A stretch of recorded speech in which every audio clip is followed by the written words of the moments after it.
हम public express में आपका स्वागत है।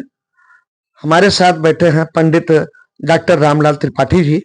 आपसे जानते हैं कि नवरात्र का मुहूर्त, कलश स्थापना क्या समय है, आपसे जानकारी लेते हैं। जी बताएं।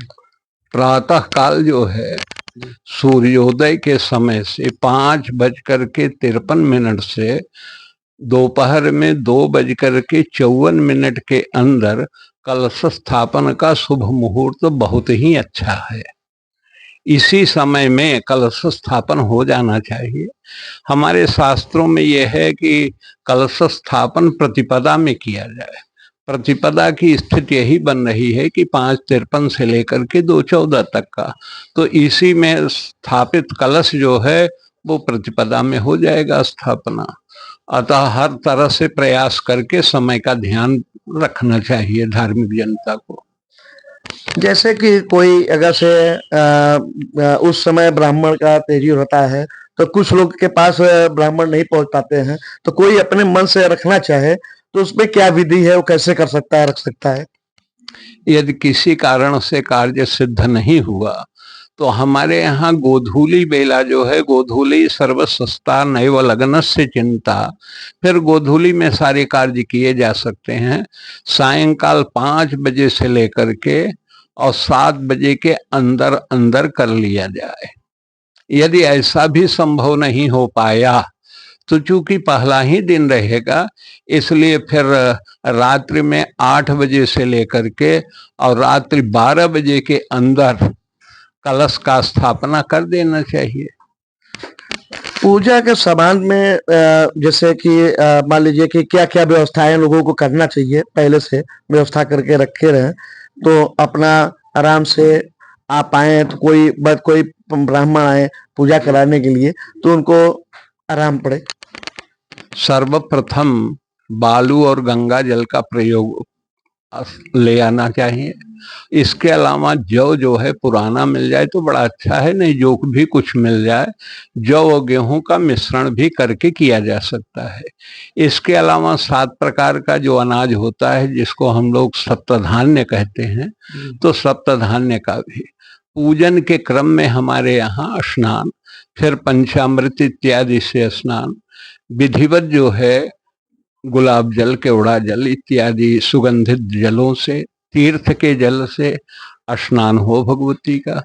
पंचामृत का व्यवस्था रहना चाहिए, पंचामृत से स्नान कराया जाए। और शरीर शुद्धि के लिए पंचगव्य का प्रयोग करना चाहिए।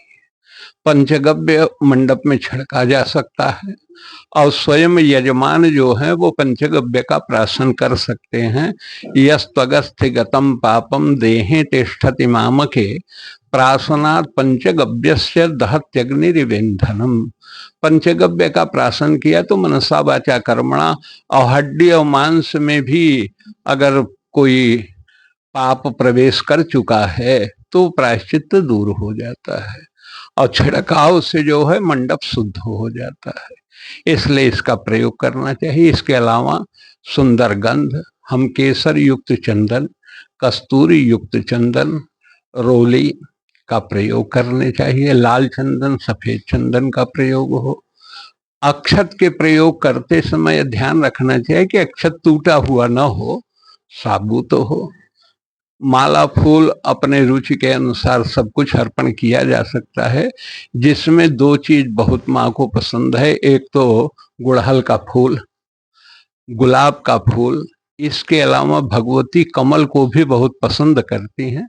कमल मिल जाए तो उसका प्रयोग होना चाहिए। इसके अलावा जितने भी हमारे यहाँ सुगंधित पुष्प हैं उनमें से किसी का भी प्रयोग किया जा सकता है। भगवती को बिल्वपत्र बहुत पसंद है। दूर्वा के विषय में ऐसा शास्त्रों में आता है कि न दूर्वया यजे दुर्गाम, दूर्वा से जो है भगवती का यजन नहीं करना चाहिए। शाक्तानंद तरंगिणी ग्रंथ में ऐसा लिखा है कि यदि पूर्ण रूप से श्वेत दूर्वा मिल जाए तो भगवती श्वेत दूर्वा को पसंद करती हैं, पर हरे दूर्वा को नहीं पसंद करती। इसके अलावा विविध सुगंधित फूलों का माला बनाया जाए अथवा बाजार से लिया जाए, भगवती को चढ़ाया जाए। वस्त्र के रूप में माँ को सबसे ज्यादा पसंद जो है वो लाल साड़ी है, चाहे वो चुनरी हो या अन्य चीजें हो। रंग उसमें कुछ लाल अवश्य होना चाहिए, बाकी रंग भी अगर उसमें है तो कोई दिक्कत नहीं है, लेकिन प्रधान रूप से लाल पीला रंग को भगवती ज्यादा पसंद करती है।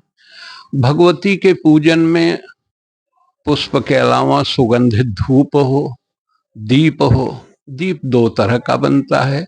घी का दीपक भगवती के दाहिने हाथ की तरफ रखना चाहिए, और तेल का दीपक हो तो भगवती के जो है बाएं हाथ की तरफ रखना चाहिए। इसके बाद नैवेद्य। नैवेद्य में भगवती को जो है खोआ के बने मिष्ठान बड़े प्रिय हैं। इसके अलावा हमारे यहाँ जो भी मिष्ठान, बूंदी के लड्डू वगैरह या अन्य कोई चीज है तो उसे भी भगवती स्वीकार करती हैं, सब तरह का मिष्ठान। लेकिन ये ध्यान रखना चाहिए कि जो व्रत कर रहे हैं वो उसमें से खोए वाले मिष्ठान का ही जो है वो प्रसाद ले सकते हैं, मेवा का ले सकते हैं। लेकिन अन्य जिसमें दूसरे प्रकार के अन्न इत्यादि पड़े हैं वो प्रसाद बांटा तो जा सकता है, चढ़ाया तो जा सकता है, लेकिन व्रती व्यक्ति स्वयं उसको ग्रहण नहीं कर सकता। इसके अलावा विविध प्रकार के मेवा, फल इत्यादि से भगवती का अर्चन करना चाहिए। सुगंधित द्रव्य माँ को बड़ा पसंद है, तो ये चंपक का अथवा गुलाब का इत्र एवं बेला का इत्र, जूही का इत्र, ये सब भगवती को चढ़ाया जा सकता है। और भगवती के लिए जब वो सुगंधित द्रव्य हम प्रदान करते हैं तो हमें भी उस सुगंधित से जो है सुगंध तो मिलता ही है, साथ साथ स्वास्थ्य वर्धक होता है। जाननी चंपक तैलमिदं पुरो मृग मदोयमयं पटवासक सुरभिगंधमिदं चतुषमं सपदि सर्वमिदं प्रतिगृह्यताम्। भगवती को इस तरह से सुगंधित द्रव्य इत्यादि, भगवती को अर्घ्य इत्यादि का अर्पण करना चाहिए। दक्षिणा, नारियल, ये सब वस्तुएं चढ़ाना चाहिए भगवती को। और घृत के बत्ती से, एक बत्ती हो, 3 हो, 5 हो, विषम संख्या में होना चाहिए, उसका आरती करना चाहिए, कर्पूर का आरती करना चाहिए, भगवती के से क्षमा याचना करना चाहिए। इस तरह से दैनिक पूजन जो है वो भगवती का होना चाहिए, चाहे यजमान स्वयं करें अथवा किसी सुयोग्य ब्राह्मण को बुला करके करावें, विधि दोनों ठीक है। और किसी भी विधि से दिव्यार्चन होना चाहिए, उस दिव्यार्चन का फल कर्ता कारयिता दोनों को मिलता है। और इसके साथ साथ भगवती के पूजा से पूरे विश्व का कल्याण होता है, जीव मात्र का कल्याण होता है, चाहे वो जलचर हो, नभचर हो, स्थलचर हो। जो बेचारे नहीं भी कर पा रहे हैं तो दूसरे का देखते तो हैं, दर्शन करते हैं ना, तो दर्शन जन्य से उनको लाभ हो जाता है, सुनने से उनको लाभ हो जाता है। इसलिए भगवती जो है जीव मात्र का कल्याण करती है। भगवती के पूजन में एक बात का ध्यान रखना चाहिए कि साथ साथ भैरव पूजन भी हो। जहां भी देवी मंदिर है उसके पास भैरव जी का मंदिर अवश्य पाया जाता है। भगवान शिव ने भैरव को एक आदेश दे रखा है कि अपनी माँ की सेवा में रहो, तो माँ के सेवा में वो है। भैरव जी 2 स्थानों पर हैं, एक रूप में भगवान शिव के साथ हैं और दूसरे रूप में भगवती के साथ हैं। एक रूप से शिव का आराधना करते हैं और दूसरे रूप से भगवती का आराधना करते हैं।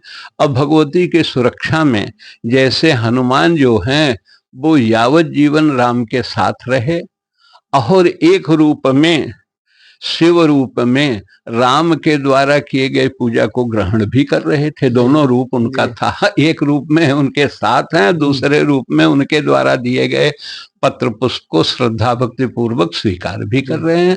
वैसे ही ये हमारे भैरव देवता जो हैं ये 8 प्रकार के हैं, और 8 भैरव जो हैं शिव के भी सेवा में लगे रहते हैं और भगवती के सेवा में भी रहते हैं, इसलिए इनका भी पूजन अनिवार्य रूप से है। प्रसाद स्वयं खाना चाहिए और प्रसाद वितरण भी करना चाहिए। प्रसाद का अर्थ है प्रसादस्तु प्रसन्नता। जब व्यक्ति प्रसाद को दूसरों को बांटता है तो भगवती या देवताओं के कृपा से उसे जो है वो प्रसन्नता की प्राप्ति हो जाती। प्र का अर्थ है प्रत्यक्ष, और सा का अर्थ है साक्षात, और द का अर्थ है दर्शन। लोग चरणामृत और पंजरी रोट अगर देख लेते हैं तो देखा तो प्रसाद, लेकिन तुरंत उनके मन में आता है कहीं सत्यनारायण का कथा हुआ था, वहीं से ये जो है पंजरी प्रसाद रोट और चरणामृत ले जा रहे हैं। तो प्र माने प्रत्यक्ष, सा माने साधन, द माने दर्शन। तो प्रसाद से ही प्रत्यक्ष रूप में उसी देवता का दर्शन भी हो जाता है। तो जो लोग भगवती का, शिव का या विष्णु का या किसी भी देवी देवता का प्रसाद ग्रहण करते हैं तो प्रसाद के साथ साथ मन से वहां पहुंच जाते हैं और मन से प्रभु को प्रणाम भी हो जाता है, प्रसाद का ग्रहण भी हो जाता है और प्रसाद से उन्हें प्रसन्नता की प्राप्ति हो जाती है। इसलिए प्रसाद स्वयं लेना भी चाहिए और बांटना भी चाहिए, क्योंकि जैसे कबीर ने कहा सुख दीन है सुख होता है, दुख दीन है दुख हो। तो जब हम सुख देने की बात सोचते हैं तो सुख से हमें भी सुख की प्राप्ति होती है, इसलिए प्रसाद को बांटने के बाद प्रसन्नता की प्राप्ति स्वतः हो जाती है। जी, अब इसी तरह से आपको चैनल को देखें, आगे जानकारी मिलती रहेगी। अभी हम डॉक्टर रामलाल त्रिपाठी जी से वार्ता कर रहे थे। बाल किशन उर्फ बालाजी, धन्यवाद।